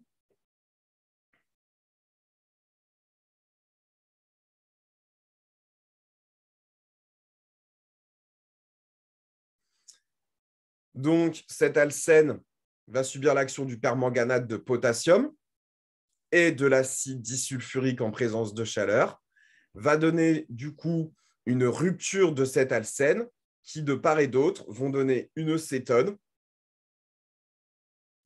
Cette cétone qui pourra elle-même s'emballer lors de la réaction d'oxydation et donner un acide carboxylique. C'est ce qui est écrit. Le permanganate de potassium concentré va couper en deux l'alcène. L'aldéhyde résultante, n'étant pas stable en milieu oxydant, va devenir un acide carboxylique. On obtiendra ainsi une cétone plus un acide. Vous avez compris, puisqu'il y a emballement de la réaction, que l'aldéhyde n'est pas stable et qu'il va se refaire oxyder dans le milieu, et que quand un aldéhyde se fait oxyder, ça donne un acide carboxylique. Maintenant, l'ozonolyse réductrice. La réaction avec l'ozone simple donne les mêmes produits que la coupure oxydante, c'est-à-dire qu'on a l'alcène qui va subir ici une ozonolyse réductrice. Vous avez ici l'ozone et le zinc qui est un réducteur en présence d'eau. L'avantage de cette réaction, c'est que ça va permettre de couper la réaction et l'emballement qu'on a vu précédemment, c'est-à-dire qu'on va également avoir une rupture de cet alcène qui va donner du coup d'une part une cétone et une aldéhyde, sauf que cette aldéhyde va venir de par la présence réducteur du zinc, se stabiliser dans le milieu, ne pourra pas s'oxyder en aldéhyde, n'aura pas un potentiel oxydoréducteur nécessaire pour venir former l'acide carboxylique. Donc, en présence de zinc, l'aldéhyde n'est pas oxydée. Le zinc réduit l'eau oxygénée formée lors de la réaction. Elle ne réagit donc plus avec l'aldéhyde. On traite ensuite avec de l'eau pour laver. Maintenant, on va voir les alcynes. Donc, les alcynes, ce sont des hydrocarbures insaturés. Ils possèdent une triple liaison entre deux carbones, donc une liaison sigma et 2pi, comme vous avez pu du coup le comprendre. La formule brute, c'est CnH2n-2, et on compte deux familles, disubstituées et monosubstituées ou vraies. Donc en nomenclature, le suffixe -ine, le nom usuel acétylène. La réactivité, c'est que les alcynes sont très riches en électrons, vous vous en doutez bien, avec ces triples liaisons. Ils vont pouvoir subir des additions électrophiles pour venir casser cette aceinturation. Et l'oxydation, plus une réaction propre aux alcynes vraies grâce à l'hydrogène acide. Donc, c'est donc ces types de réactions qu'on va voir. D'abord, l'hydrogénation. Ça sera le même mécanisme que les alcènes, c'est-à-dire une cis-addition. Donc, on a notre alcyne. Et en présence du coup de dihydrogène et de palladium désactivé, ce palladium désactivé qui est lui aussi qui est donc une plaque métallique sur laquelle est fixé nos radicaux hydrogènes, ça va faire comme on a vu tout à l'heure avec l'hydrogénation des alcènes, s'attaquer de part et d'autre à l'alcyne et ainsi faire un alcène Z en 6 additions. On passe d'un alcyne à 3 insaturations à un alcène à 2 insaturations en attaquant du même côté de l'alcyne. Donc, on obtient un alcène Z 6 additions. Puis, cette réaction qu'on a vue tout à l'heure, qui n'est pas nouveau pour vous, le dihydrogène avec du platinium ou du nickel rhéiné, qui donne du coup un alcane, toujours pareil, cette plaque métallique hydrogénée qui attaque de part et d'autre. On peut passer directement d'un alcyne à un alcane avec du coup une hydrogénation très forte qui se caractérisera par du palladium désactivé ou du palladium Lindlar couplé à du BaSO4 ou alors de l'H2 couplé à du platinium ou du nickel rhéiné en quantité plus importante que pour passer de l'alcène à l'alcane. L'hydrogénation radicalaire, on aura ici une transaddition en présence de sodium et de NH3 liquide. On est sur un mécanisme radicalaire et ça nous donnera l'alcène E. transaddition, parce qu'on attaque de part et d'autre. C'est ce qu'on a vu tout à l'heure par rapport aux effets inductifs et à du coup substituants qui sont le plus favorisés d'un point de vue thermodynamique par leur quantité énergétique finale. Alcène E, parce qu'on a vu également tout à l'heure comme quoi c'était la forme E qui était beaucoup plus favorisée à la forme Z par rapport à la répartition des charges électroniques de part et d'autre de la double liaison. Halogénation, donc en présence du coup de dichlore, de dibrome ou de diode, on a une transaddition. Donc vous avez ici votre alcyne qui subit l'action d'un halogène. On va avoir une transaddition parce que c'est pareil que tout à l'heure, c'est-à-dire notre dihalogène Cl2, Br2 ou I2, bah, à la base, il n'est pas polarisé parce qu'on a deux atomes identiques qui ont donc la même électronégativité. On n'est donc pas sur une liaison polarisée, mais à l'approche de ce dihalogène près du coup de cette triple aceinturation, de cette alcyne, va entraîner une polarisation de mon dihalogène qui va se voir doté d'une charge partielle positive et négative à chaque extrémité. La charge partielle positive va donc partir, négative pardon, va donc partir, et la charge partielle positive viendra du coup s'attaquer à cette aceinturation pour permettre après à l'atome d'halogène qui est parti de venir s'attaquer de l'autre côté en vue de stabiliser la structure intermédiaire type hypoxyde qui s'est formée. Je vous invite à reprendre le mécanisme d'action qu'on a vu tout à l'heure. C'est une transaddition. Et si on poursuit cette transaddition parce qu'on rajoute encore une fois du dihalogène, on pourra obtenir, à partir de cette alcyne transformée en alcène, cette alcène pourra se transformer en tétrahalogénoalcane. On pourra également obtenir directement un tétrahalogénoalcane si on modifie les conditions stoïchiométriques et qu'on part au début de la réaction avec du coup un dihalogène en excès tel que 2 équivalents, c'est-à-dire 2 fois plus d'halogène que d'alcyne. Hydrohalogénation, si l'alcyne est monosubstituée, on applique la règle de Markovnikov, c'est-à-dire que vous avez un carbone qui est quand même, au niveau de cette alcyne, plus déficitaire en électrons qu'un autre. Pourquoi? Même si à la base, celui-là peut avoir un effet inductif donneur de mon radical R, il va y avoir rabattement hétérolytique de cette partie d'insaturation sur ce carbone-là portant un hydrogène, qui va faire que ce carbone va être particulièrement déficitaire en électrons, que mon brome, qui a une électronégativité supérieure à l'hydrogène, va venir attaquer via sa charge partielle négative ce carbone déficitaire en électrons, tandis que celui-là qui est très riche en électrons attirera plus non pas un électrophile, mais un nucléophile, tel que mon atome d'hydrogène qui a une charge partielle positive, qui viendra du coup hydrogéner l'atome le plus hydrogéné, tandis que mon brome viendra bromer mon atome le plus substitué. On obtient cette alcène, et après, c'est le même mécanisme qu'on a vu tout à l'heure. On peut obtenir du coup un gemme dibromoalcane en double halogénant du coup cette alcène qui est déjà halogénée. Hydratation, règle de Markovnikov. Une fois que vous avez compris la chimie organique, c'est un peu tout le temps pareil, surtout sur des fonctions chimiques aussi simples. Donc, vous allez avoir pareil, donc l'H2O, l'eau, a donc une partie de radical hydroxyle OH portant une charge partielle négative et de l'autre un atome d'hydrogène portant une charge partielle positive. Notre hydrogène va venir du coup se substituer sur le carbone le plus hydrogéné, tandis que mon radical hydroxyle va venir s'additionner sur le carbone le plus nucléophile, vu qu'il a une charge partielle positive, donc le moins hydrogéné le plus substitué. On obtiendra ainsi cette structure-là, qui est un énol. Et là, il y aura ce qu'on appelle une tautomérie cétoénolique, c'est-à-dire, c'est lié à la répartition des orbitales sur ma structure moléculaire, où cette insaturation double liaison peut bouger sur ma molécule et peut venir se déplacer au niveau de cette liaison COH, venir la stabiliser en formant une cétone. Et cet équilibre dans le milieu réactionnel fera qu'on aura à la fois de l'énol et à la fois de l'acétone, qui est lié du coup à une distribution mésomérique différente.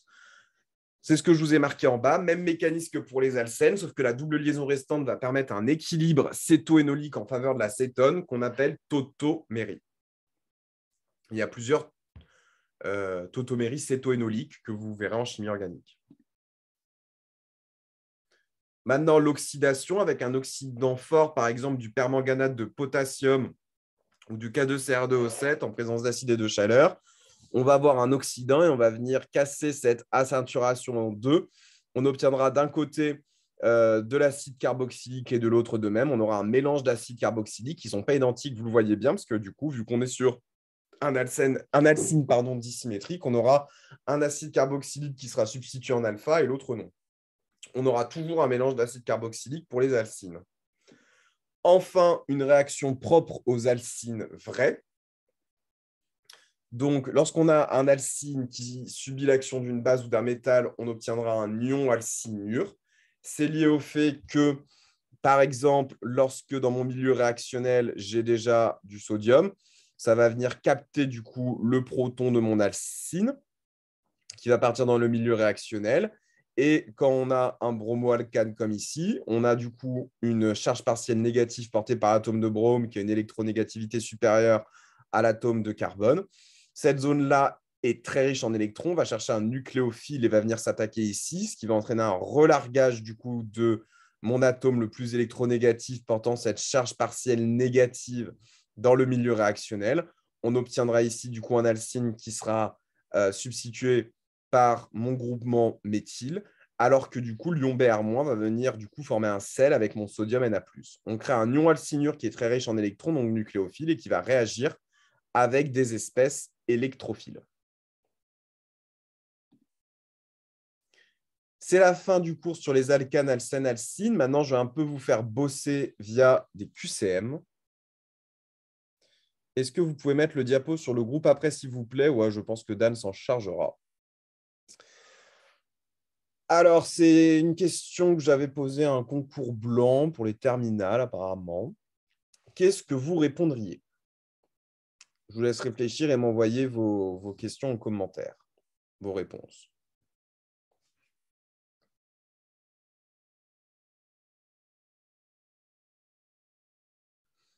Donc, à propos des effets électroniques, quelle est ou quelles sont là où les propositions exactes? Ça, c'est pour vous faire réviser les cours de la dernière fois. Dan m'a dit que vous les aviez fait. L'effet inductif concerne les liaisons. Ah bah, il manque, on va dire que... ah bah oui, d'accord. On va dire que là, remplacé ici par...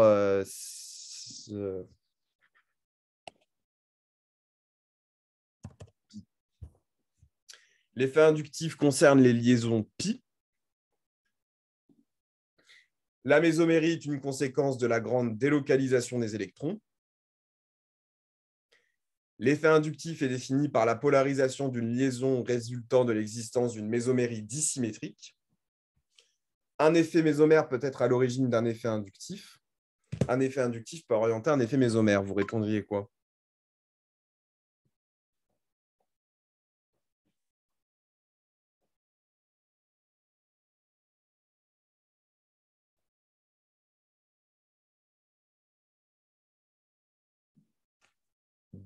DEC, BCDE.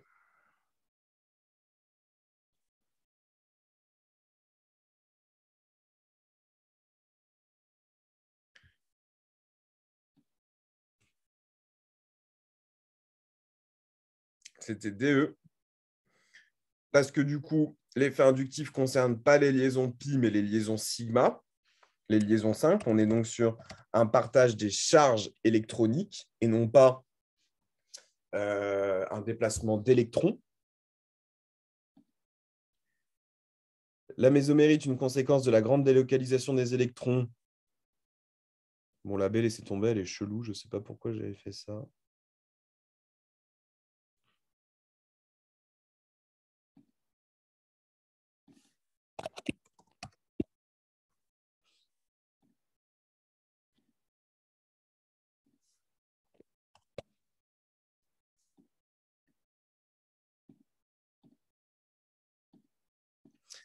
Là, c'est l'effet inductif est défini par la polarisation d'une liaison résultant de l'existence d'une mésomérie dissymétrique.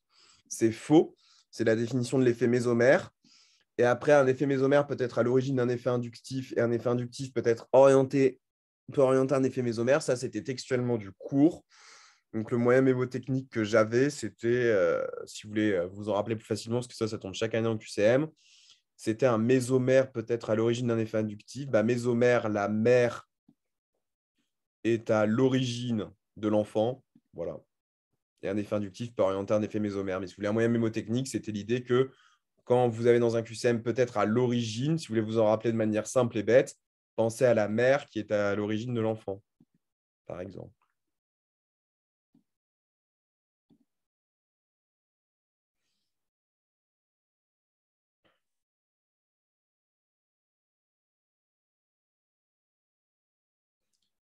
Ça, je vous laisserai le faire. On ne va pas revenir sur la stéréochimie. Sur le cours d'aujourd'hui, plutôt, si vous voulez faire ce QCM-là, sur les alcanes, je vous laisse réfléchir.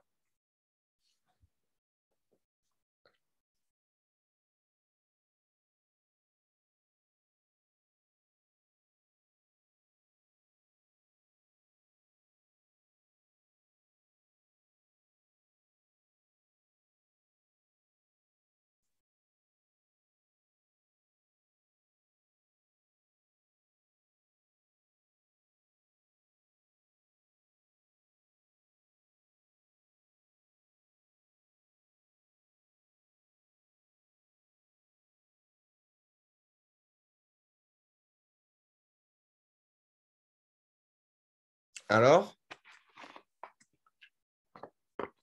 à propos des alcanes, quelles sont là où les propositions exactes? La principale réactivité des alcanes est la substitution radicalaire d'halogénation. Le mécanisme radicalaire est constitué de 3 phases, initiation, élongation et arrêt. Les radicaux sont des espèces furtives de durée de vie très courte et riches en électrons. Les radicaux intermédiaires les plus stables sont les radicaux tertiaires, c'est-à-dire les radicaux dont le carbone portant l'électron libre est substitué par 3 carbones. Et lorsqu'on met l'alcane avec un diode, il faut chauffer et éclairer à l'aide d'une lumière vive. CD, BDE, c'était ADE. Parce qu'on a vu tout à l'heure comme quoi la principale réactivité des alcanes, c'est bien la substitution radicalaire d'halogénation. Radicalaire, j'aurais pu faire le piège avec ionique. Et on a vu que, d'ailleurs, on a vu que cette réaction-là, au final, pour les alcanes. Donc, il y avait la A. La B, c'était faux parce que ce n'était pas phase d'élongation, c'était phase de prolongation. Les radicaux sont des espèces furtives de durée de vie très courte et riches en électrons. Au contraire, ils sont pauvres en électrons, déficitaires en électrons. Et la D et la E, c'était vrai, du coup, c'était ce qu'on a vu tout à l'heure, par rapport aux effets inductifs et par rapport aux conditions du coup, de synthèse avec les halogènes.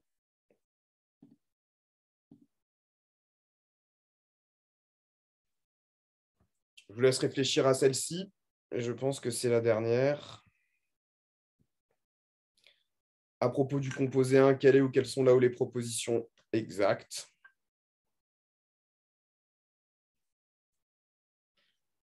Au concours, vous avez toujours cette alternance entre des QCM de chimie orga plus de cours où il n'y a que du texte et des QCM de chimie orga où vous avez du coup des réactions. Bon, là, du coup, c'est la plus simple que je peux vous faire, c'est-à-dire vous avez juste à trouver un produit et à le commenter.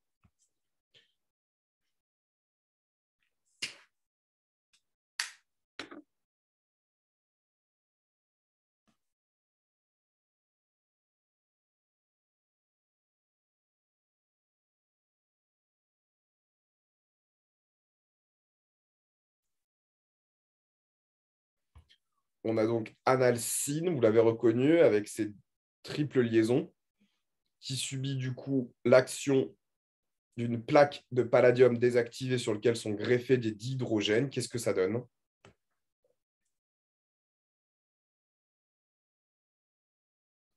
Alors, BE. Donc déjà, toi, sur la nature du composé, effectivement, ça va donner un alcène.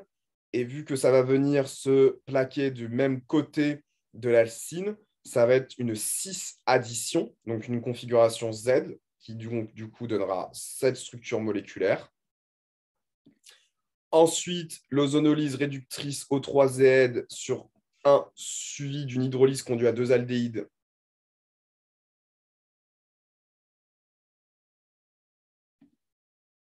Ça, c'est vrai. On l'a vu tout à l'heure parce que du coup, vous avez du coup l'ozonolyse et le zinc réducteur qui empêchent l'oxydation de l'aldéhyde en acide carboxylique. Et le composé 1 peut subir des additions électrophiles, oui.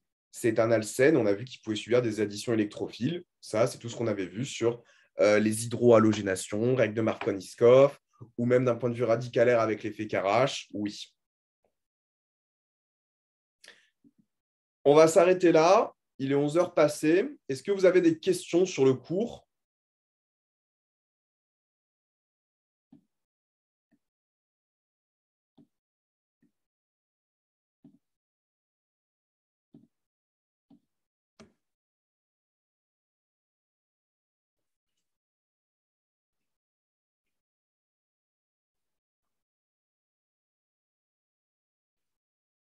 Si vous n'avez pas de questions, je vous souhaite un très bon dimanche et on se voit sûrement bientôt en présentiel pour la suite du coup de la chimie orga où on travaillera sur les alcools. J'espère que ça vous a été utile et bon week-end à vous.